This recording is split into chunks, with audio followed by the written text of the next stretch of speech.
Hi, my name is Kathy, and welcome to Kids Create. Our theme for Kids Create this time is rhymes. And rhymes are a wonderful, fun way to read and play with words. But they're also good because rhyme teaches kids to listen for sounds that are similar. And it teaches them phonetics in a really fun way, and it gets them ready for when they're ready to start learning to read. So there's another advantage to it besides just being fun. My first book is called Rap-a-Tap-Tap. Here's Bojangles Think of That by Leo and Diane Dillon. There once was a man who danced in the street. Rap-a-tap-tap. Think of that.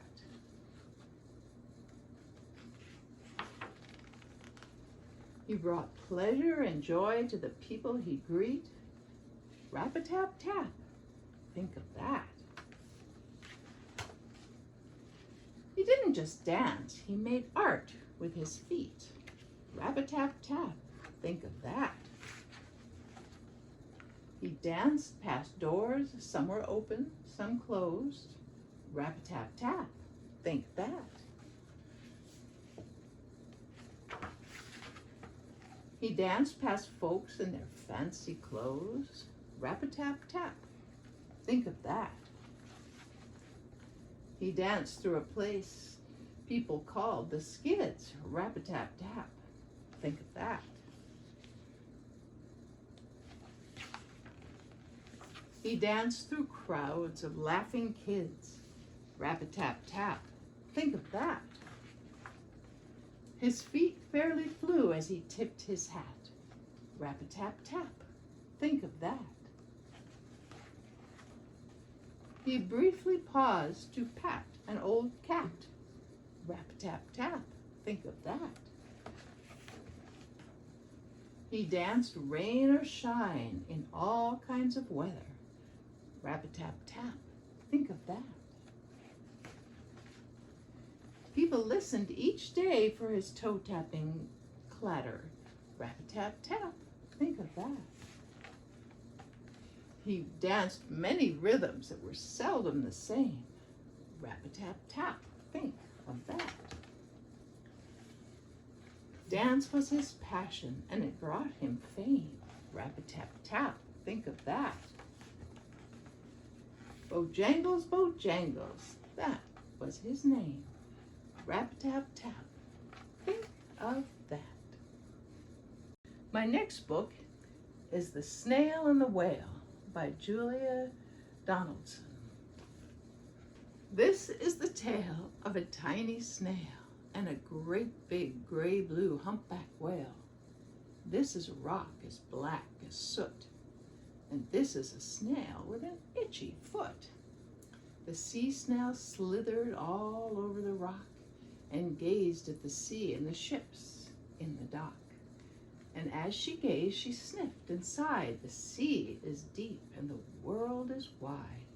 How I long to sail, said the tiny snail.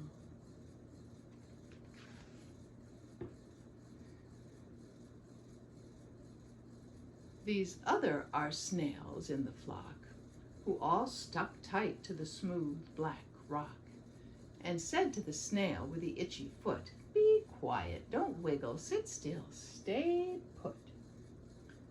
But the tiny sea snail sniffed and sighed, then cried, "I've got it, I'll hitch a ride." This is the trail of the tiny snail, a silvery trail that looped and curled and said, "Ride wanted around the world." This is the whale who came one night when the tide was high and the stars were bright, a humpback whale immensely long, who sang to the snail a wonderful song of shimmering ice and coral caves and shooting stars and enormous waves. And this is the tail of the humpback whale. He held it out to the starlit sea and said to the snail, "Come sail with me."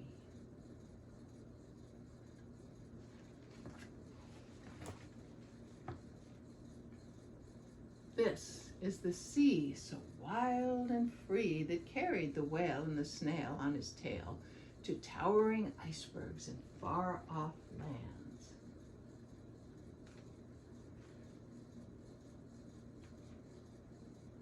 With fiery mountains and golden sand.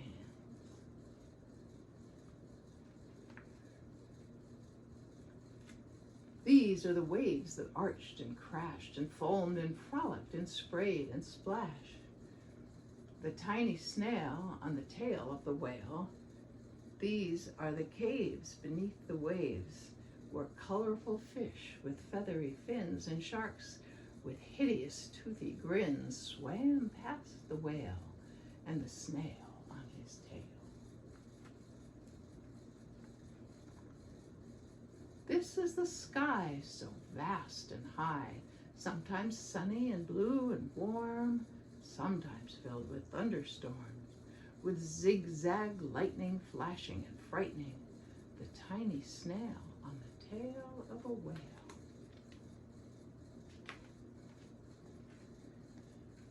And she gazed at the sky and the sea and the land, the waves and the caves and the golden sand, and she gazed and gazed, amazed by it all. And she said to the whale, "I feel so small."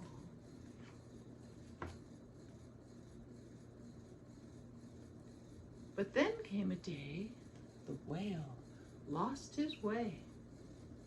These are the speedboats running a race, zigging and zooming all over the place, upsetting the whale with their ear-splitting roar, making him swim too close to the shore. And this is the tide slipping away.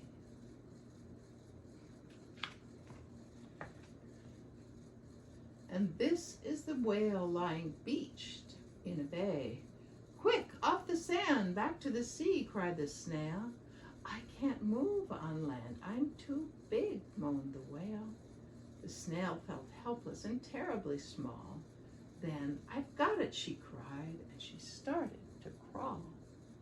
"I must not fail," said the tiny snail.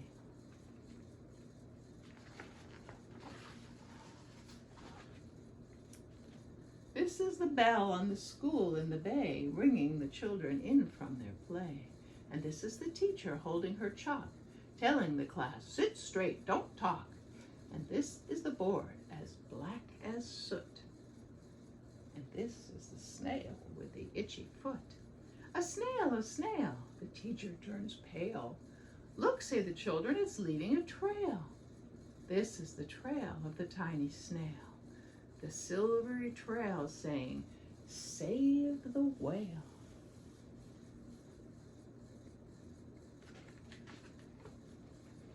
These are the children running from school, fetching the firemen, digging a pool, squirting and spraying and keeping the whale cool.